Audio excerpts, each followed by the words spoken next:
আসসালামু আলাইকুম ওয়া রাহমাতুল্লাহি ওয়া বারাকাতুহু। এখন আপনাদেরকে জানাবো যে এই তাহাজ্জুদের নামাজ আপনি কত রাকাত পড়বেন। অনেকেই বুঝতে পারে না যে তাহাজ্জুদের নামাজ কয় রাকাত পড়বে, এই জন্য অনেকেই নামাজ পড়েন না। এমনকি তাহাজ্জুদের নামাজের নিয়তও কিন্তু আপনাদের শিখিয়ে দেওয়ার চেষ্টা করব ভিডিওর শেষে।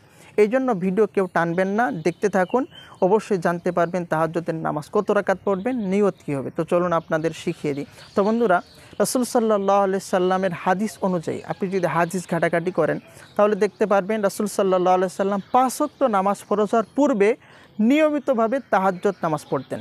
পরবর্তীতে ৫ ওয়াক্ত নামাজ ফরজ হওয়ার পরে মাঝে মাঝে পড়তেন, মাঝে মাঝে তাহাজ্জুদ নামাজ ছেড়ে দিতেন। কারণ আল্লাহ তাআলা তাহাজ্জুদ নামাজ পড়ার আদেশ করেছেন যদি সম্মান বাড়াতে চায়, যদি মকসুদ মঞ্জিলে পৌঁছাতে চান, অর্থাৎ অমিনাল লাইলি ফাতাহাজ্জাদ বিহি নাফিলাতাল লাক, অর্থাৎ আল্লাহ তাআলা বলেছেন এই নফল নামাজটি পড়ার জন্য। তো এই জন্য আপনি যদি তাহাজ্জুদ নামাজ পড়তে চান, রাসূল সাল্লাল্লাহু আলাইহি সাল্লাম 4 রাকাতও পড়েছেন, 8 রাকাতও পড়েছেন, 12 রাকাত পড়েছেন, 16 রাকাত পড়েছেন, কোনো কিন্তু লিমিটেশন নাই। অর্থাৎ আপনি এই নামাজটি এমনই একটি নামাজ, সুন্নত গয়রি মুআক্কাদা নামাজ, অর্থাৎ আপনি সুন্নত হিসাবেও পড়তে পারেন, নফল হিসাবেও কিন্তু পড়তে পারেন, কোনো সমস্যা কিন্তু নাই। যেহেতু সুন্নতে গয়রি মুআক্কাদা নামাজ, এই জন্যই নফল নামাজ অতিরিক্ত নামাজ, পড়লে নেকি না পড়লে গুনাহ নেই। কিন্তু শর্ত হলো কমপক্ষে 4 রাকাত আপনাকে কিন্তু পড়তে হবে। অর্থাৎ আপনি 2 রাকাতের নিয়ত করবেন, অর্থাৎ 2 রাকাতের নিয়ত করে আপনি 2 রাকাত পড়বেন প্রথমে। যেমনিভাবে আপনি ফজরের 2 রাকাত সুন্নত পড়েন, যেমনিভাবে জোহরের 2 রাকাত সুন্নত পড়েন, ইশার 2 রাকাত সুন্নত পড়েন, সেইভাবেই কিন্তু পড়তে হবে। কোন সূরা দিয়ে পড়বেন নির্ধারিত কিন্তু সূরা বলা নেই, কিন্তু এই নামাজটি কমপক্ষে 4 রাকাত কিন্তু পড়তে হবে। আপনি 4 রাকাতের ঊর্ধ্বে 8 পড়তে পারেন, 12 পড়তে পারেন, 16 পড়তে পারেন, 100 পড়তে পারেন, আপনি তার থেকেও বেশি পড়তে পারেন, কোনো সমস্যা কিন্তু নেই।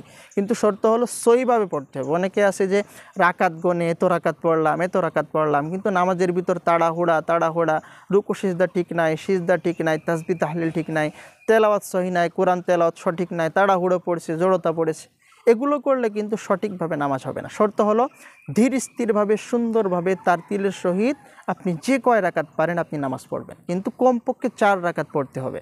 4 রাকাত নামাজ কিন্তু পড়তেই হবে।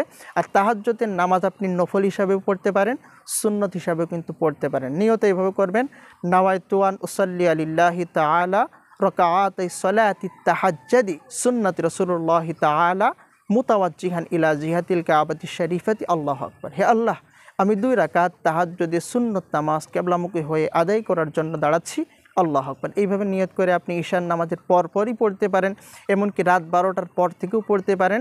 আপনি সবথেকে ভালো হয় হলো রাত্রের শেষ তৃতীয়াংশে, অর্থাৎ রাত 3 ভাগ করার পরে রাত 2টা থেকে শুরু করে আপনি ফজরের আজানের আগ পর্যন্ত আপনি তাহাজ্জুদ নামাজ পড়তে পারেন, কোনো সমস্যা নেই। বেতের নামাজের আগেও তাহাজ্জুদ পড়া যায়, পরেও পড়া যায়, কোনো সমস্যা কিন্তু নেই। তো আশা করি আপনারা বুঝতে পেরেছেন তাহাজ্জুদের নামাজ কত রাকাত পড়বেন। অবশ্যই ভিডিওটি প্রচুর শেয়ার করবেন, সকলের সাথে থাকুন। আমি আপনাদের সাথে এতক্ষণ ছিলাম হাফিজ বাহাউদ্দিন আলিফ। আসসালামু আলাইকুম ওয়া রাহমাতুল্লাহি ওয়া বারাকাতুহু।